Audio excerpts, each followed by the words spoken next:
بسم اللہ الرحمن الرحیم۔ السلام علیکم ورحمۃ اللہ وبرکاتہ۔ شیطان اتنا بڑا گستاخ تھا کہ اس نے سیدھے خدا کو کہہ دیا کہ میں سجدہ نہیں کروں گا۔ وہ مردود ہو گیا۔ اللہ کی شان دیکھیں،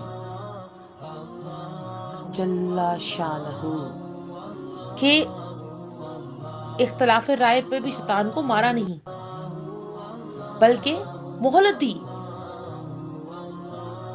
کہ اپنے نظریے پر لوگوں کو قائل کر سکے۔ لیکن یہ خدا کے ماننے والے پتہ نہیں کس مٹی سے بنے ہیں کہ سمجھ ہی نہیں پا رہے۔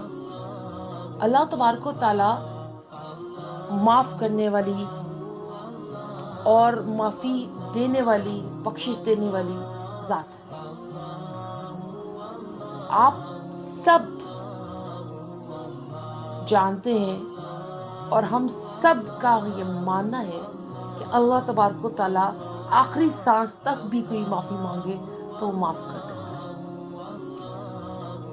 شیطان ہمارے کانوں میں پھونکتا بھی ہے، شیطان ہمیں گمراہ بھی کرتا ہے، شیطان ہمیں بتاتا بھی ہے، شیطان ہمیں الٹی راہ پہ گمراہ کر دیتا ہے۔ پر اللہ کی ذات تبھی مہربان ہوتی ہے جب ہمیں خوف خدا ہوتا ہے۔ تو اپنے خوف خدا کو مت کچلے، یقین جانے اللہ تبارک و تعالیٰ کا خوف ہمیں شاید نہیں یقیناً بلکہ اس دنیا میں اور آخرت میں سرخرو کر دے گا۔ دنیا کے کام چلتے رہیں گے اور چلنے ہیں، لوگ آئیں گے اور جائیں گے، بس اپنے اللہ کو مت بھولیے اور اللہ کے احکامات کو مت بھولیے، اور پاکستان کے لیے دعا کریے، پاکستان کی خیر رب فرمائے، پاکستان اللہ پاک ہمیشہ سلامت رکھے پاکستان کو، کیونکہ پاکستان ہے تو ہم ہیں اور ہم کبھی غلام نہیں ہیں۔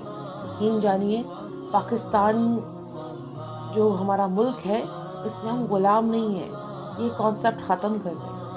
اللہ تبارک و تعالیٰ بہت رحیم ہے، بہت خالق ہے، مالک ہے، اور پاک فوج زندہ باد، کیونکہ اس فوج کی وجہ سے آپ رات کو سوتے ہیں۔ یقین جانیے اگر یہ لوگ نہ ہوں تو یقین جانیے ہم کہیں پہ بھی نہیں۔